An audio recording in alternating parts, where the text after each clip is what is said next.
आज होने वाला है दो ट्रैक्टरों के बीच टोचन। एक तरफ है ट्रैक्टरों का बादशाह स्वराज 845 और दूसरी तरफ है खेतों का बादशाह HMT 58911।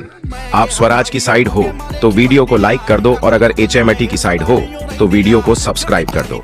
हमारा टोचन अभी स्टार्ट भी नहीं हुआ था कि HMT ने स्वराज को घसीटकर अपना पावर सभी लोगों को दिखा दिया, पर तभी स्वराज को आ जाता है गुस्सा और स्वराज ने यह बोलकर खेल खत्म कर दिया। बाप तो बाप रहेगा, बाप